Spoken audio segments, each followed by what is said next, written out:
Bonjour les amis, alors pas besoin de posséder un téléviseur pour avoir eu connaissance des propos d'Alain Bauer, grand franc-maçon, sur un plateau de télévision et nous annonçant avec certitude, avec aplomb et assurance qu'enfin une loi serait votée grâce aux loges sur le droit à mourir dans la dignité. C'est merveilleux. Donc toutes les morts jusqu'à présent étaient indignes et enfin, grâce aux loges, nous pourrons mourir dans la dignité.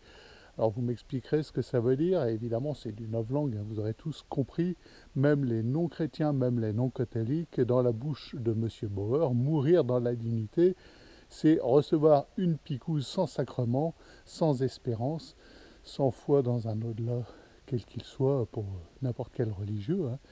Euh, voilà, sur décret de certains toubibs collaborateurs qui décideront que vous souffrez trop pour mériter de vivre.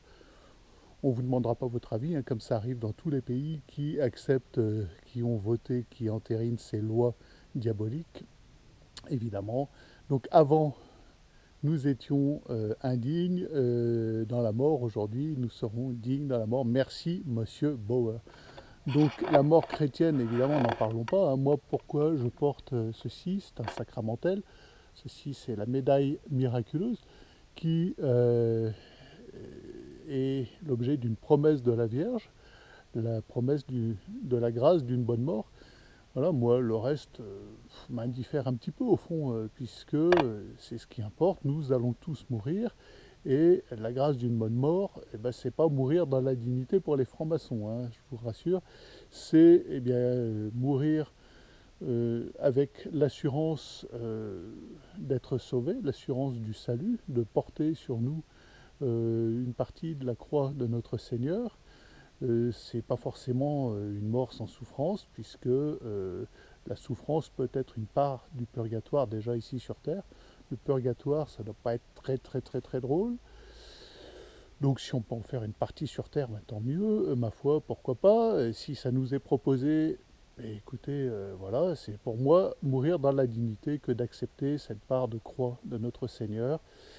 Ce n'est pas cette promesse maçonnique de mourir sans souffrance, de mourir sans l'avoir demandé, de mourir sans espérance, de mourir par un suicide, assisté ou pas, voilà, puisqu'on connaît toutes les dérives de toutes ces lois, on voit ce que ça a donné pour l'avortement, où c'était permettre à des femmes en grande détresse de pouvoir, voilà, oui, bon, c'était déjà totalement immoral, mais ça a ouvert la porte à des lois interdisant de ne pas être d'accord, et de clauses de conscience pour les médecins, pour les sages-femmes, ou sages-hommes d'ailleurs, qui n'ont plus le droit de proposer, d'avoir une proposition d'accueil plutôt que d'égoïsme.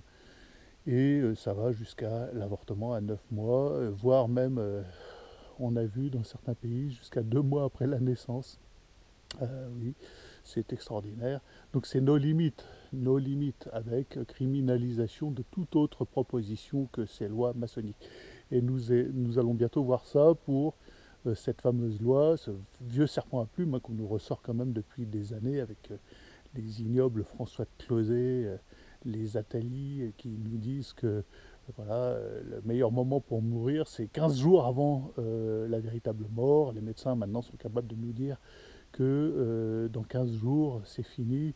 Mais mourir 15 jours avant, voilà, ça coûte moins cher à la société, c'est mieux. Bon, eh bien, écoutez, voilà, nous y sommes, hein, et donc, il nous annonce avec certitude ce droit à mourir dans la dignité. Voilà, moi, je réclame le droit à mourir dans les sacrements et le droit à la grâce d'une bonne mort, c'est-à-dire une mort chrétienne dans l'espérance du salut, et la possibilité, s'il le faut, de porter un peu de la croix de notre Seigneur pour mon propre salut, pour celui des âmes du purgatoire, et pour cette certitude, eh bien, de ne pas atterrir dans la géhenne, dans le feu et les flammes de l'enfer. Donc voilà, deux versions totalement opposées, une qui est victorieuse, deux visions qui s'opposent, hein, évidemment. la vision de M. Bauer, Attali, François de Closet et de tous ces francs-maçons, puisque maintenant ils revendiquent clairement que ces lois sont des lois maçonniques. Sur un plateau de télé, c'est avoué, voilà, enfin, et puis avec ce petit sourire de certitude.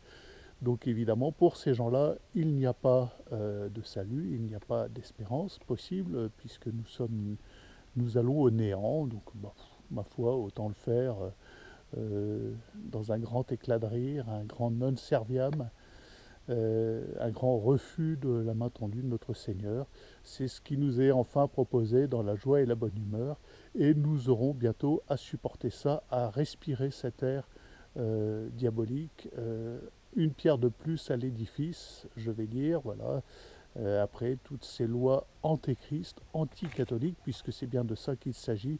Il s'agit de clairement proposer une mort laïque et républicaine en lieu et place de la mort chrétienne qui jusque-là était indigne au dire de ce monsieur.